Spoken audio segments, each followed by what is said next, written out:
Her administration was the first in the nation to turn down a permit proposal for a new coal-burning power plant on the grounds of the climate change and greenhouse gas impacts of that plant. Every major coal group in the country came to Kansas. They figured this was a battle they could win.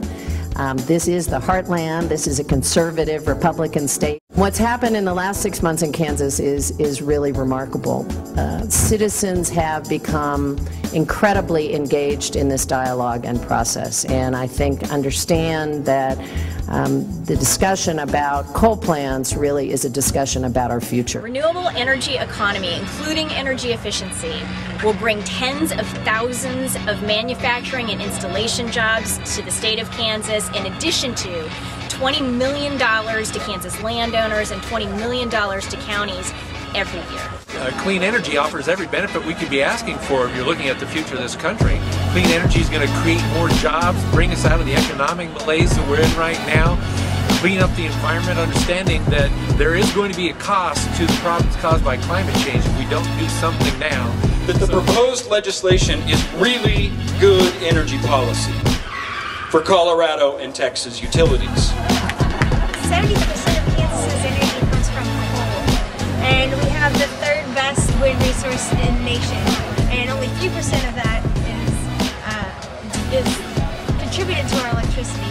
So I think that we need to take advantage of our resources that we have. Really interested in the energy of the future. By that I mean probably the next generation and what their sources of energy are going to be. It's clear to me it's not going to be fossil fuel. The writing is on the wall for the coal companies who want to go on polluting our air and our water, removing mountaintops and anything else that gets in their way. We don't need your pollution and we don't need your power. There is a better way here in Kansas, where we have the third best wind power resource in the country. Here is a message to our Kansas legislators. Quit wasting our time trying to force new coal plants and do something positive for Kansans now and for future generations to come. It is time to say yes to clean, renewable energy that leaves our air clean and pure. It is time to say yes to energy efficiency and conservation that saves people money and creates jobs. It is time to say no to building energy sources that emit carbon dioxide and add to global warming. Decisions we make now will affect my generation later.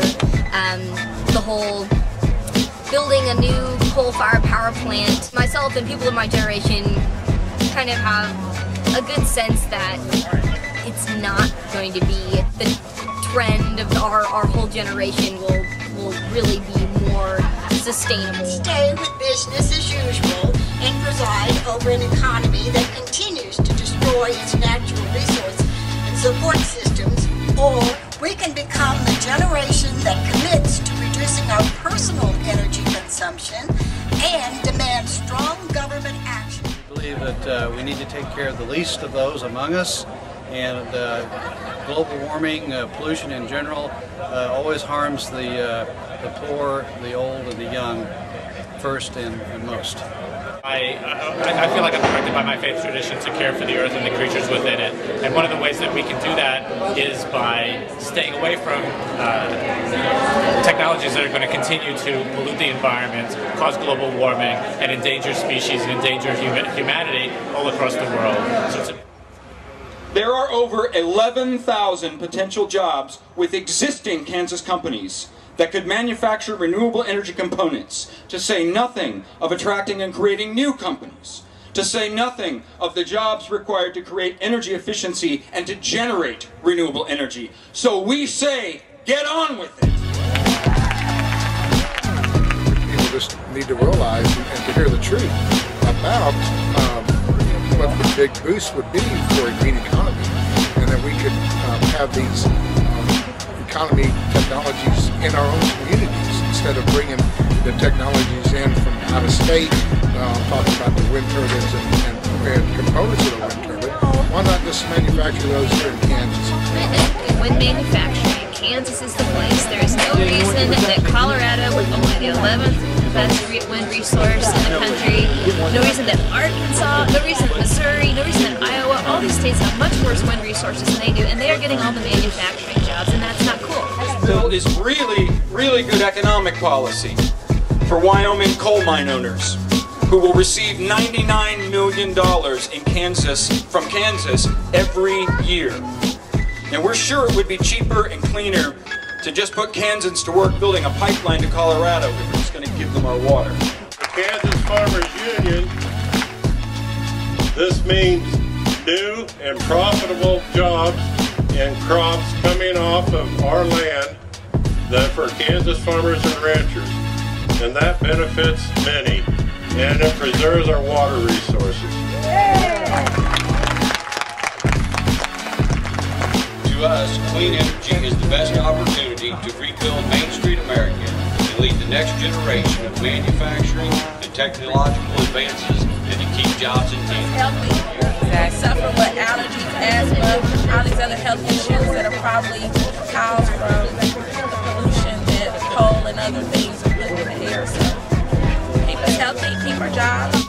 Renewable energy creates more jobs. We believe that the goals of a sound energy policy and protection of respiratory health converge toward policies that maximize energy efficiency and the use of clean energy sources. There are other choices beside more coal-fired power plants. One of the most important parts of the democratic process. You can stay home and vote for the people that you think are important to get into office. You can come out and tell them exactly what you think, and that's what this day was all about on this one very, very important issue, economic issue, environmental issue of clean energy in Kansas. The Department of Justice, collectively, coal-fired power plants are responsible for more pollution than any other source in the country. From start to finish, burning coal is a dirty business. The coal industry is allowed to literally blow up mountaintops, pollute waterways, and endanger nearby communities when mining for coal. And the worst that happens if we're wrong and we invest and change anyway. We diversify our energy economy, we encourage entrepreneurs and investment, we lead the world in technological change, we create choice in energy markets, we revitalize many of our rural communities. And wouldn't that be terrible? But to listen to some of the climate change deniers and the status quo fossil fuel interests, you'd think that would be the end of the world. We have unfinished business. Coal is threatening our communities at every stage in its life cycle. If you are already involved, thank you. If you're not yet involved, please join us. Together we can move America beyond coal and towards a clean energy future. Thank you.